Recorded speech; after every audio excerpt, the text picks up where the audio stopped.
G'day Furballs, it is me again, but for this weekly video, despite the annoying contrast of light in the background that's making poor little drumstick here look really white, prepare to get yourself a lovely drink and something to definitely munch on, because this video is probably going to be a very long one.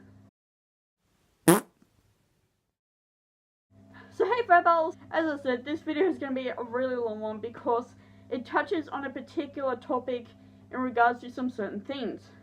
So a while back I actually got asked to react to some videos in regards to some public fursuiting that obviously went wrong.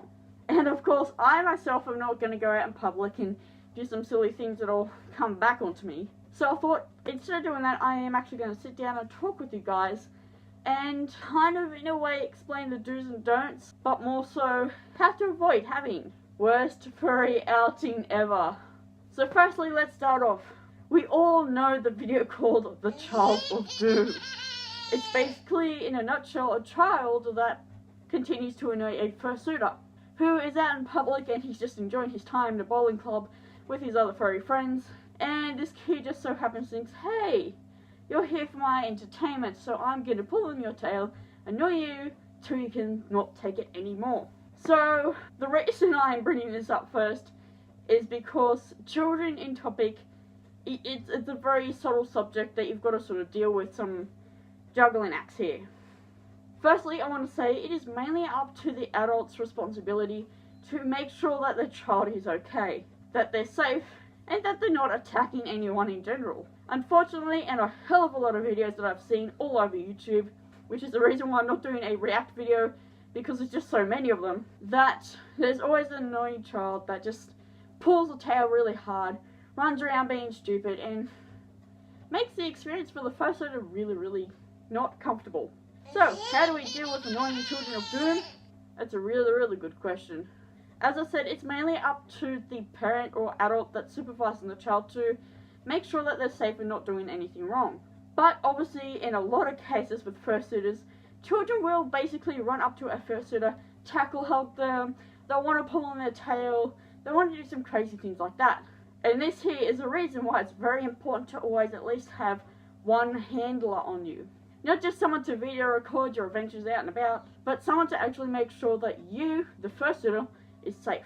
Isn't always the most easiest thing to do, but give or take, when a fursuiter is in a situation that's a little bit like an emergency, the handler really needs to come in and help.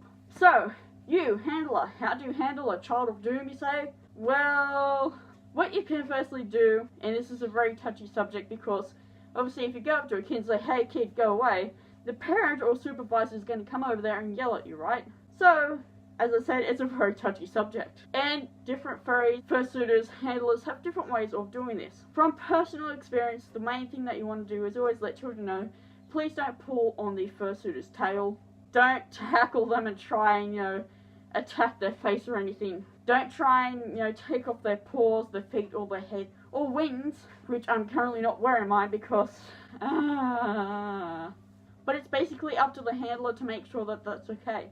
Because sometimes a furry, especially a Dutch Angel Dragon, doesn't want to break the magic and actually speak human.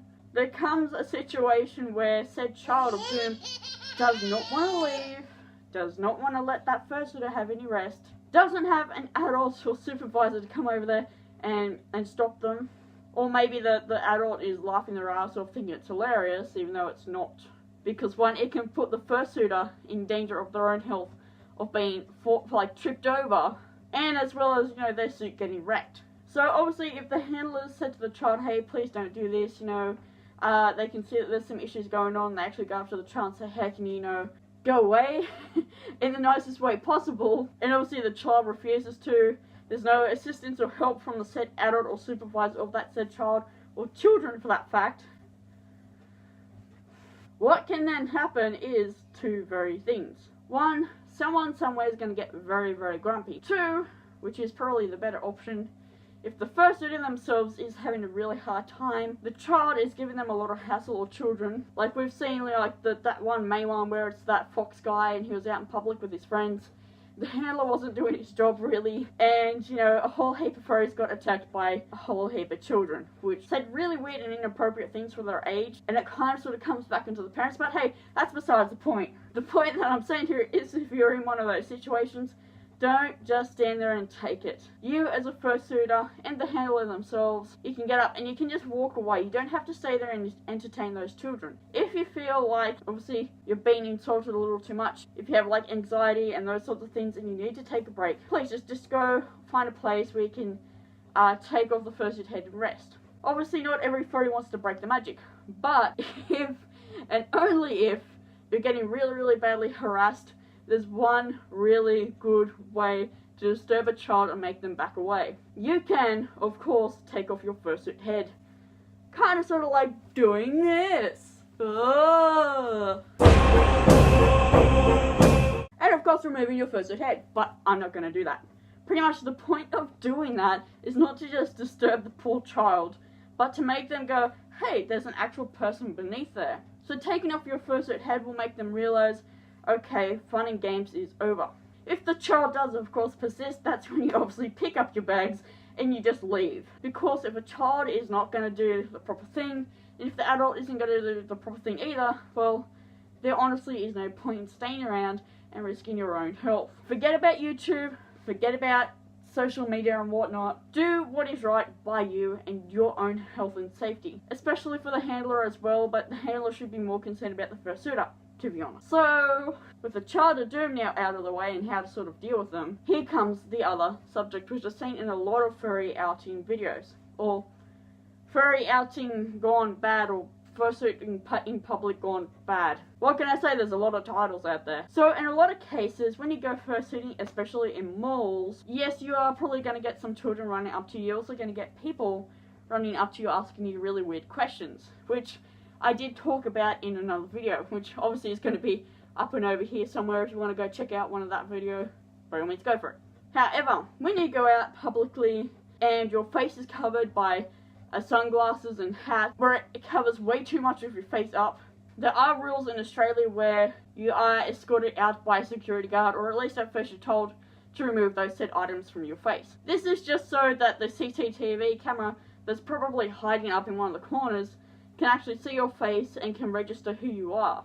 Which sounds a little creepy and disturbing, but hey, if you're gonna steal stuff from that shop needs to know who you are. Now, when we come to fursuiting in public malls, obviously, you're not going to see the person's face beneath the fursuit. In fact, there is very little things that a person, or a security guard, or a store owner will see about that person, as if they're in a fursuit, like a full body fursuit, or even a partial. So, a lot of furries have obviously been going out into these places, and have been told by security to leave the premises. Why? There are two really big reasons here. One, obviously, the fact that your face is concealed. Two, being the fact that, well, you're in your fursuit and nobody knows how many pockets you have inside of that fursuit, whether you can grab stuff off the shelves and hide them really quickly down that fursuit. Obviously, CCTV will find you and see that, but they still don't know who you are besides maybe a possible big giant panda. Or, in cases like a Dutch Angel Dragon.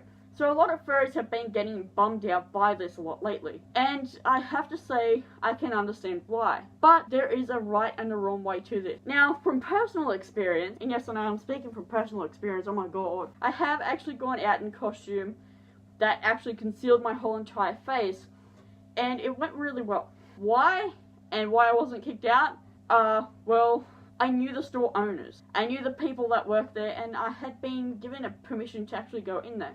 The reason why this is super duper handy is because when you go to a store and you ask, hey, you know what, I've got this fursuit head, you show them a picture of the fursuit, or fursuit head, or partial, whatever, and you ask them, you know, hey, I'm doing like this thing for YouTube, or, you know, I just want to run around and have some fun and be entertaining, that store may actually say yes, because of two big reasons. One, it's going to be really beneficial for their part. They're going to get like a lot of attention. And two, maybe they might get their store featured on a really popular YouTube video thing. But there are a lot of stores that will bluntly say no. Why? They may not want that attention in their shop. And secondly, the other thing is that there's a lot of rules and policies in stores where they don't like people with cameras walking around their shop. Why? Because they think that they're gonna, you know, take notice of their products and the prices that they have on said products. And there's like some weird rule about it. I'm not like 100% down to earth with it, but it's like a really big retail issue, to say the least. Like where apparently the shop doesn't like the fact that you're taking photos or videos of their stuff and may possibly be putting it online, which is not going to benefit them at all. Shop owners can be really hard to deal with, trust me. But when you know the person themselves and you can like walk into the shop and you can be like, hey, you know, this is me, blah blah blah, I have this fursuit named Engel and I'd really like to come in here in fursuit, is that okay? Most people will usually say yes. If you are in a very big super duper shopping mall, you may have some issues there because there's more than one store. If you have permission from the actual main center of the shop that, you know, runs like or everything, basically security and all that, and they say yes, that's okay, usually that's really good. Every big mall center has one of those center things where it's like the lady that sits at the desk and types away, and if someone goes missing, you know, they make the call over the microphone. That's basically the place you want to go and ask, rather than going up to 20 individual stores and saying, hey, can I go here, can I go there, can I go blah blah blah. The reason you go to a center is because, one, they are the people that run the security. They also do a lot of proper stuff there to make sure that you're not going to come there and steal stuff, and like they go through all the proper detail paperwork stuff, things and stuff. And of course, if you go to the center, they will be the ones that actually personally go around and ask the stores if it's okay. So they do all the hard work for you. And let's face it, everyone loves seeing someone in a costume running around. It's really entertaining for them, and hopefully there's not as many children of doom. So when you are publicly fursuiting, to avoid making it one of those typical YouTubes where it's like fursuiting out in public gone wrong, always make sure you have a handler and you've done the right proper things. And you understand the store or the park's policies and rules, because the last thing you want to do is have police coming up to you and possibly arresting you, because it's not going to reflect you very well, and it's certainly not going to reflect the furry fandom very well at all. So although it does take a little bit of work to get to being able to publicly fursuit, it's just really important to remember that stores have a lot of rules and policies, and that they don't like people walking into the shop where they can't see their head. So a little bit of kindness and courtesy can go a very, very long way. And if a store does say yes and you can do all these amazing things, it might benefit not just you but the store as well. And they may actually want you to come back for, like, you know, these outings for like particular events, you know, to help them get some more attention onto their place. So thank you guys for watching this video. I do hope it has been really, really helpful for a lot of you guys that have been fursuiting out in public, or you're about to go out fursuiting in public, and that you all have a hell of a lot of fun, because fursuiting in public is super amazing and it gives you a lot of experience of going out there and doing it. So thank you, furballs, and I will see you all in the next video!